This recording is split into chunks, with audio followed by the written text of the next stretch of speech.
مانگا ہے۔ Peoples party نے معاملے پر غور کے لیے 6 نومبر کو سینٹرل ایگزیکٹو کمیٹی کا اجلاس طلب کر لیا۔ بلاول بھٹو کہتے ہیں کہ وزیر اعظم نے وفد کے ساتھ صدر مملکت اور مجھ سے ملاقات کی، مجوزہ ترمیم پر حمایت کا کہا۔ آصف علی زرداری کی وطن واپسی پر پارٹی فیصلہ کرے گی۔ مجوزہ ترمیم میں آئینی عدالت کا قیام، ایگزیکٹو مجسٹریٹس کی بحالی اور ججز تبادلے کے اختیارات شامل۔ NFC میں صوبائی حصے کے تحفظ کا خاتمہ اور آرٹیکل 243 میں ترمیم بھی حصہ۔ تعلیم اور آبادی کی منصوبہ بندی کے اختیارات وفاق کو واپس کرنے کی تجویز بھی مجوزہ ترمیم میں شامل ہے۔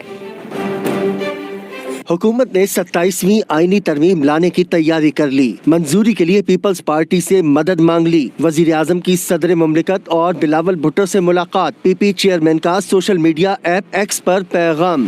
27ویں ترمیم میں کیا کیا شامل ہیں؟ بلاول بھٹو تفصیلات بھی سامنے لے آئے۔ آئینی عدالت کا قیام عمل میں لایا جائے گا، ایگزیکٹو مجسٹریٹس کی بحالی اور ججز تبادلے کے اختیارات بھی شامل۔ NFC میں صوبائی حصے کے تحفظ کا خاتمہ کیا جائے گا۔ آرٹیکل 243 میں ترمیم بھی اس کا حصہ ہوگی۔ تعلیم اور آبادی کی منصوبہ بندی کے اختیارات وفاق کو واپس کرنے کی تجویز بھی مجوزہ ترمیم میں شامل ہے۔ الیکشن کمیشن کی تقرری پر جاری تعطل ختم کرنا بھی شامل۔ پیپلز پارٹی نے مجوزہ ترمیم پر غور کے لیے 6 نومبر کو سینٹرل ایگزیکٹو کمیٹی کا اجلاس بلا لیا۔ صدر آصف علی زرداری کی قطر سے واپسی پر پارٹی پالیسی کا فیصلہ ہوگا۔ اب آپ کو بتائیں کہ حکومت کی تیار کردہ 27ویں آئینی ترمیم کے اہم نکات سامنے آ گئے ہیں۔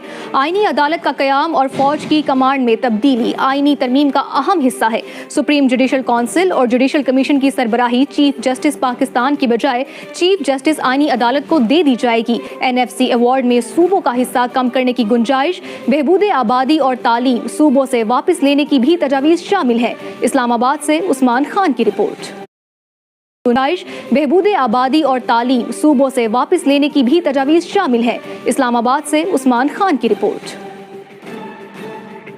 مجوزہ 27ویں آئینی ترمیم میں کیا کیا اہم نکات شامل ہوں گے؟ سامنے تفصیلات حاصل کر لیں۔ آئینی بینچ کی جگہ آئینی عدالت کا قیام ترمیم میں سر فہرست، سپریم جوڈیشل کونسل اور جوڈیشل کمیشن کی سربراہی چیف جسٹس پاکستان کے بجائے آئینی عدالت کے چیف جسٹس کو سونپ دی جائے گی۔ آرٹیکل 200 سے ہائی کورٹ جج کے تبادلے کے لیے متعلقہ جج اور چیف جسٹس کی رضامندی کی شک ختم کی جا رہی ہے۔ رائے کے مطابق 27ویں آئینی ترمیم کے ذریعے فوج کی کمانڈ کے حوالے سے تبدیلی کی جائے گی۔ NFC میں صوبوں کا حصہ کم کرنے کے اختیار، تعلیم اور بہبود آبادی کی وفاق کو واپسی اور ایگزیکٹو مجسٹریٹ کی بحالی کی بھی تجویز ہے۔ چیف الیکشن کمشنر اور ارکان کی تعیناتی کے حوالے سے بھی آئین میں تبدیلی کی جائے گی۔ حکومت اتحادی جماعتوں کو اعتماد میں لینے اور اتفاق رائے پیدا کرنے کے بعد آئینی ترمیم پارلیمنٹ میں پیش کرے گی۔